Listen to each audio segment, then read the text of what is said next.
সুপ্রিয় শিক্ষার্থীরা, কেমন আছো তোমরা? বাংলা টেক অফিসিয়ালে নতুন আরেকটা ভিডিও নিয়ে হাজির হয়ে গেলাম। আজকে তৃতীয় শ্রেণীর বাউবি অধ্যায় 4 আমাদের ইতিহাস নিয়ে আলোচনা করব। এখানে কিছু ছবি দেওয়া আছে। প্রথমে ছবি হচ্ছে ভাষা আন্দোলনের সূত্রপাত এবং ভাষা আন্দোলন 1952-তে হয়েছিল। এর পরবর্তীতে আমাদের আরও দুটো ছবি দেওয়া আছে, যেমন শহীদ মিনার 1952 সালের শহীদ মিনার এবং শহীদ মিনার 1963 সালের শহীদ মিনার। এখানে কিছু রিডিং দেওয়া আছে, সেই রিডিংগুলো তোমাদেরকে পড়তে হবে। যেমন আমি কিছু ইন্ডিকেট করে দিচ্ছি।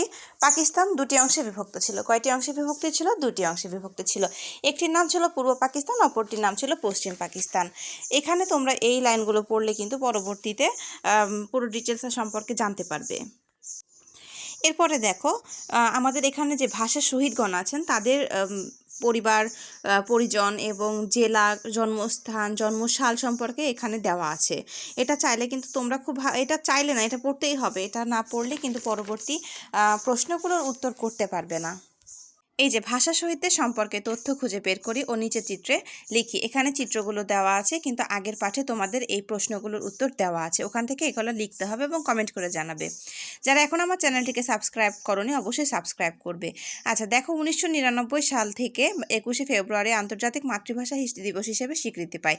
এটি আমাদের গর্বের বিষয়, তাই না? এবং শহীদ দিবস উপলক্ষে আব্দুল গাফর চৌধুরী রচনা করেন 21-এর গান। এটা কিন্তু প্রশ্ন আছে।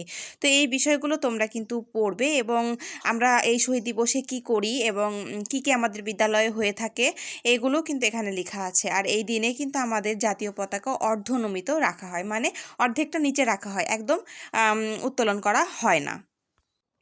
এরপরে ভাষা আন্দোলন শেষ হতে না হতে এরপরে চলে আসলো কি আমাদের মুক্তিযুদ্ধ।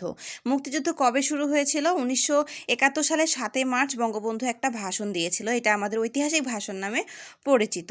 এরপরে 25শে মার্চের যে কালো রাত্রি, সেটাও আমরা জেনেছি এখান থেকেই। এরপরে 26শে মার্চ থেকে কিন্তু শুরু হয় আমাদের মুক্তিযুদ্ধ এবং 16ই ডিসেম্বর আমাদের কি হয়, যে আমরা বিজয় লাভ করি, তাই না? সেদিন পাকিস্তানিরা আত্মসমর্পণ করেছিল। তো এভাবে আমাদের মুক্তিযুদ্ধ এবং আমাদের ইতিহাস সম্পর্কে জানা গেল। এবার আমরা কি করব, প্রশ্নের উত্তর এবং অনুশীলনীগুলো করে নিব। 21-এর গান কে রচনা করেন? আব্দুল গাফফার চৌধুরী। আমাদের মুক্তিযুদ্ধ কবে শুরু হয়েছিল? 26শে মার্চ। এরপরে আছে সংক্ষিপ্ত প্রশ্ন। এই প্রশ্নগুলোর উত্তর আমি পরবর্তীতে দিয়ে দিচ্ছি।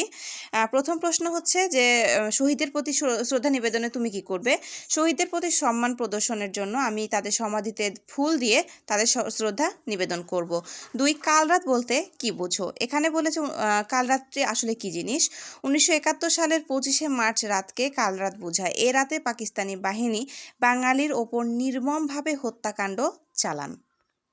3 নম্বর বলছে মুক্তিবাহিনী কেন গঠিত হয়েছিল?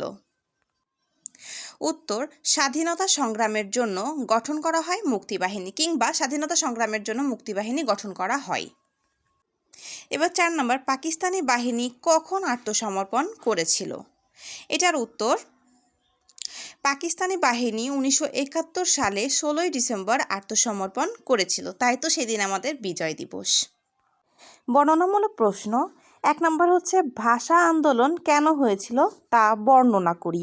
বর্ণনা বলতে গেলে এখানে আমাদের একটু বুঝিয়ে লিখতে হবে। তো এখানে প্রশ্নের উত্তরটা হচ্ছে, বাংলাকে রাষ্ট্রভাষা করার দাবিতে ভাষা আন্দোলন হয়েছিল।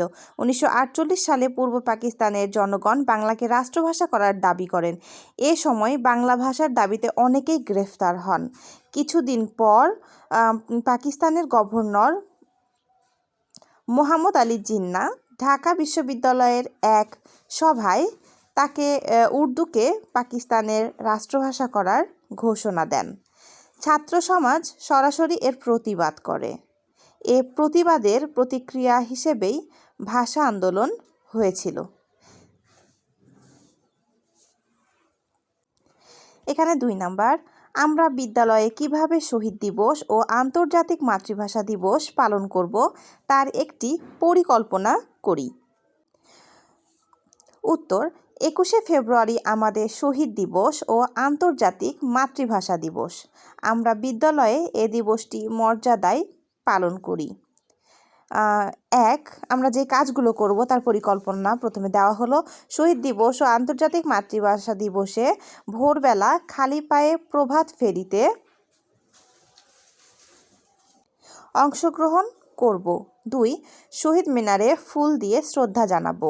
3 প্রভাত ফেরিতে আমার ভাইয়ের রক্তে রাঙানো 21শে ফেব্রুয়ারি গানটি গাইব। 4 এ দিবসে জাতীয় পতাকা অর্ধনমিত রাখব।